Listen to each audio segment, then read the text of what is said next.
baru-baru ni telah melakar satu sejarah yang baru guys, di mana Dewan Negara dah meluluskan RUU ataupun Rang Undang-Undang bagi pekerja sektor gigs tahun 2025 ni dalam melindungi lebih daripada 1.2 juta pekerja freelancer ataupun pekerja sektor gigs dekat Malaysia ni. Okey, secara tak langsung juga perkara ni dah menoktahkan era di mana tiada sebarang perlindungan khusus undang-undang terhadap pekerja-pekerja dalam golongan ini. Jadi dalam video kali ni guys, aku nak huraikan kepada korang ataupun aku nak perincikan kepada korang apakah yang terkandung dalam isi kandungan RUU ni. Okey, apa kelebihan dia buat korang sebagai pekerja sektor gigs ni. Okey, mungkin ada yang dah tahu tentang info ni, sebab info ni dah dikeluarkan aku rasa dalam a few months ago, lebih kurang 4 bulan yang lepas. Okey, tapi mungkin ada yang tak dapat lagi pasal info ni, ataupun mungkin ada yang tak faham kan, ataupun yang ada mungkin yang tak tahu langsung pasal info ni.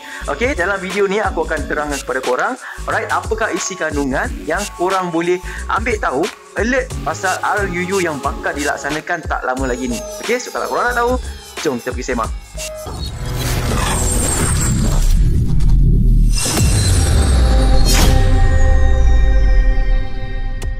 So dalam video ni aku tak nak buat panjang-panjang, kita akan buat sependek yang mungkin, seringkas yang mungkin. Aku akan padatkan semua info dekat sini. Okey, sebab aku pun tahu korang mungkin tak suka tengok aku lama-lama dekat sini kan. Alright.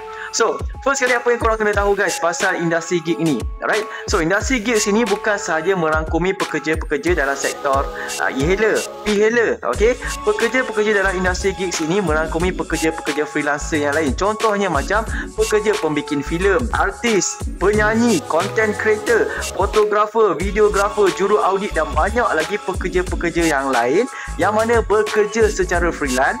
Okey, dikira berdasarkan job, dikira berdasarkan projek, dikira berdasarkan kontrak, dikira berdasarkan komisen, dan ini adalah takrifan bagi pekerja-pekerja sektor gigs ini.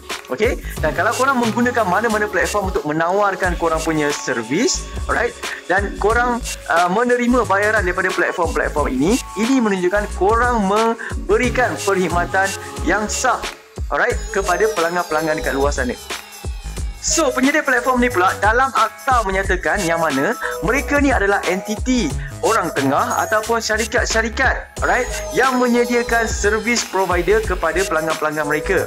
Okey, dalam takrifan itu juga menyatakan yang mana syarikat-syarikat contohnya macam Grab, Lalamove, Foodpanda, Shopee dan so on lah, alright, yang mana mereka ni cuma sekadar middle person, alright, yang menyediakan servis dan menghubungkan kepada pelanggan-pelanggan mereka yang lain. Okey, makna kata dekat sini mereka tidak menyediakan apa-apa benefit kepada pekerja-pekerja sektor gigs ni, contohnya macam motosikal, kenderaan kereta, lori dan sebagainya. Okey, tak ada juga gaji tetap, tak ada juga allowance dan apa-apa benefit yang macam pekerja-pekerja biasa boleh dapat. Alright, so makna kata dia orang hanya sediakan database dan korang hanya perform job, alright, mengikut job yang korang buat dalam satu-satu masa tu. Untuk nak menguatkan lagi akta ni, Parlimen dah bagi satu tanggungjawab ataupun dah bagi satu kewajipan kepada platform-platform tadi ni untuk menyediakan satu kontrak kepada orang-orang baru ataupun kepada subscriber-subscriber baru yang ingin join kepada platform mereka ni. Okey, mana kata orang baru yang nak join, yang nak masuk ke platform mereka ni mestilah kena baca dulu kontrak-kontrak yang disediakan ni. Alright, dan dalam kontrak tu mestilah mengandungi berapa bayaran dia, okey, berapa bonus dia, apakah langkah-langkah untuk nak dapatkan bonus dia tu, okey, bila bayaran akan dibuat, alright, dan berapa jumlah dia, semua kena terangkan dengan lebih detail dekat dalam kontrak tu. Okey, kalau macam sebelum ni kan, kalau mana-mana platform, okey, dia lebih suka untuk ubah dia punya perjanjian, alright, tanpa pengetahuan daripada kita, tanpa pengetahuan daripada kita sebagai service provider ni. Okey, dia boleh pindah, ubah, tukar bila-bila masa je, alright, sesuka hati dia. Tapi lepas saja RUU ini akan dilaksanakan nanti, dah tak boleh lagi dah nak buat cara macam tu. Okey, dan platform-platform ni juga mengikut akta tu, alright, platform-platform ni juga kena buat penolakan kepada perkeso. Okey, di mana jumlah yang korang dapat tu akan ada kiraan dia, alright, yang mana jumlah tu akan diberikan kepada pertubuhan pekerja sektor gigs dan jumlah tu akan dibayar kepada perkeso. Okey, supaya dapat melindungi korang yang tengah on job, alright, daripada sebarang malapetaka, musibah ataupun bencana lah. Okey, semasa korang tengah perform job dekat luar sana, at least, alright, adalah sedikit backup ataupun adalah sedikit perlindungan, okey, yang korang boleh dapat sekiranya berlaku apa-apa kemalangan kepada korang. Yang paling penting guys, dekat part ni, lepas saja RUU ni bakal dilaksanakan nanti, dan kalau korang rasakan macam korang ditindas, dianiaya ataupun platform tadi dah pun melanggar kontrak yang sepatutnya yang korang dah pun baca pada awal tadi ni, alright, apa yang korang boleh buat adalah korang boleh pergi balik dekat platform tu dan minta justifikasi ataupun feedback balik, okey, daripada platform-platform tadi ni.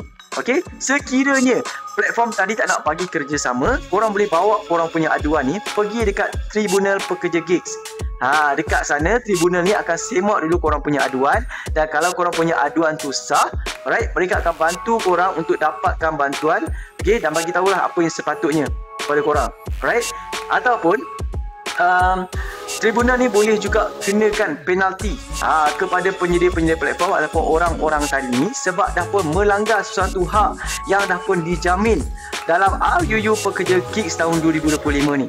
Okey, dan sekiranya tribunal dah bagi arahan tapi platform-platform ataupun orang-orang ni masih lagi tak nak ikut, alright, mana kata dekat sini tribunal boleh kenakan penalti jenayah kepada mereka ni lah, okey, yang mana mereka tidak mengikut perintah daripada tribunal.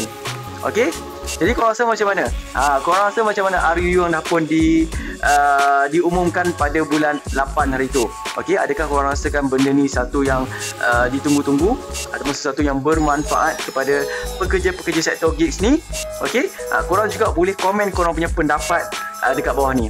Okey, jadi aku rasa itu juga video yang aku nak kongsikan kali ni, sebab aku percayalah dekat dalam channel aku ni, dekat dalam aku punya YouTube ni, alright, ramai yang bekerja dalam sektor gigs, okey, yang tengok video-video aku yang sebelum ni lah, alright. Jadi aku keluarkan satu news, okey, yang mana news ni sepatutnya aku keluarkan bulan 8 hari tu kan, tapi mungkin aku terlepas kot pasal benda ni, jadi aku update semula dekat aku punya YouTube ni.